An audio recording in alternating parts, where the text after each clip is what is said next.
If your baby's sleep suddenly feels harder, it may not be a regression, it may be that they're outgrowing their routine. As a busy mom of two and pediatric sleep consultant, I see parents hold on to routines that used to work long after babies have changed.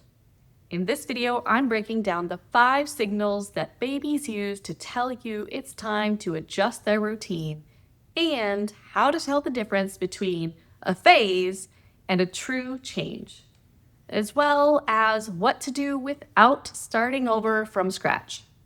And you're going to want to stick around until the end because I'm going to share with you the one signal that is often mistaken for bad habits and how fixing it can improve sleep within days.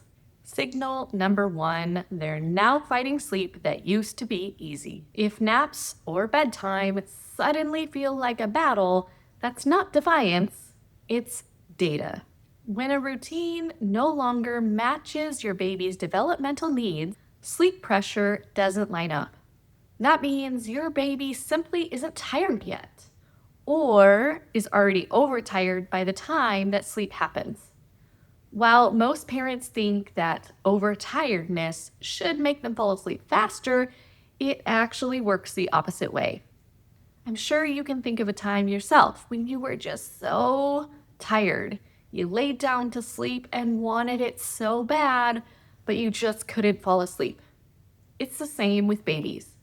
The more overtired they are, the more cortisol builds up in their body. Cortisol is otherwise known as a stress hormone. This is what makes it harder for them to sleep.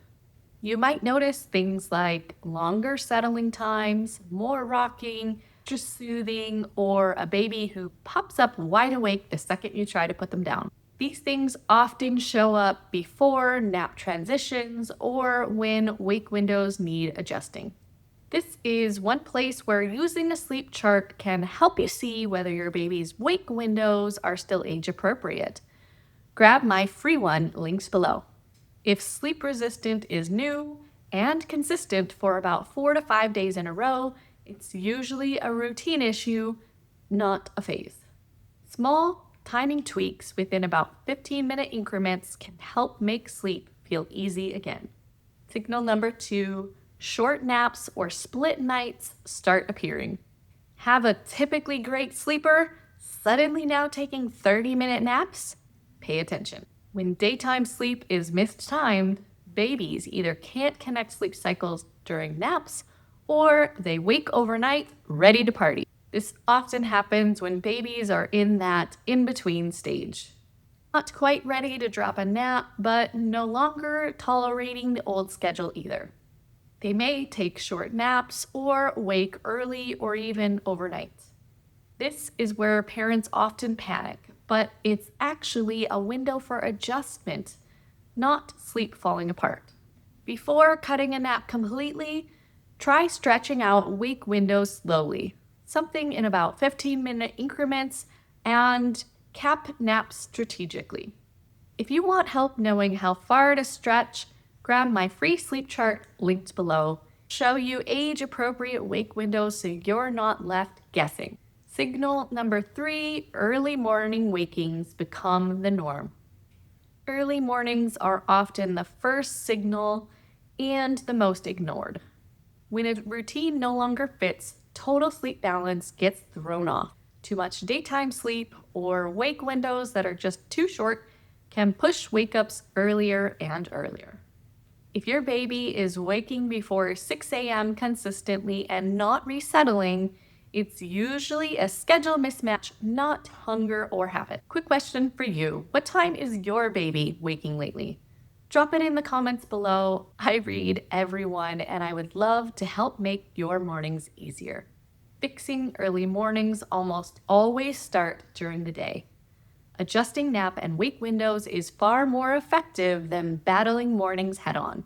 Signal number 4, more night wakings after previously sleeping well through the night. If nights fall apart while naps look fine, this one's for you. As babies mature, they need longer stretches of awake time to build enough sleep pressure for consolidated nighttime sleep. When routines don't evolve, babies wake up between cycles overnight and struggle to resettle.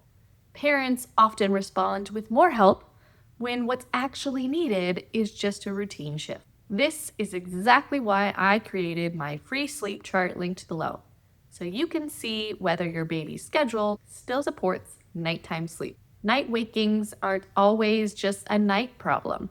Often, the fix starts earlier in the day.